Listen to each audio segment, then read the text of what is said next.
Patuloy na lumalawak ang tulong ng Philippine Charity Sweepstakes Office para sa mga mamamayang nangangailangan. Patunay na dito ang isang 11 anyos na bata na benepisyaryo ng ahensya na nagkaroon ng bagong atay. Ayon sa PCSO, nila na maayos ang kondisyon ng mga pasyente pagkatapos itong matulungan. Yan ang tinutukan namin kasama si George Bandola. Masaya si MJ. Nakakapaglaro na ito at nakakapag-aral ng maayos. Benepisyaryo ng Philippine Charity Sweepstakes Office ang 11 anyos na si Muhammad Jamail Sultan para magkaroon ito ng bagong atay o liver. Nakakapaglaro na po ako. Nakakapag-aral ka naman ba ngayon? Anong grade mo na? Grade 6 po. Nanalangin lang po sila sa Panginoon. Sabi ng kanyang ina, galing sa auntie ni MJ ang kapiraso ng atay.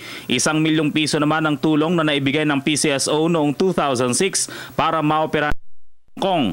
Kalap po kami sa internet, tapos sa mga donation can, at syempre po, PCSO. PCSO pa rin. Mahirap po sa una, pero ang unang panghahawakan natin yung dasal, pagsisikap, at tulong, panalangin ng mga tao na malalagpasan din ang lahat ng ito. Pero simula noong 2011, lumaki na sa 1.5 million pesos ang tulong na ibinibigay ng PCSO sa mga liver transplant patients. 7 na ang natutulungan ng PCSO dito. Yung sa 8 nagawa ng Medical City with the assistance of PCSO, is a doctor, Dr. De Villa, no? Yes. And then yung OFW, yung baliktad yung organs ng bata. At hindi na kailangan sa Hong Kong pa o Taiwan gawin ang liver transplant dahil ang doktor na gumagawa noon sa Taiwan ay nasa The Medical City na. Not necessarily relative yung mga kailangan mag-donate. Pwedeng kaibigan, somehow may relationship dun sa tatanggap. Ang hindi pwede yung stranger na walang kinalaman sa'yo na na-meet mo lang kasi gusto mag-donate. Kasi yun yung baka may questionable motives na hindi talaga altruistic.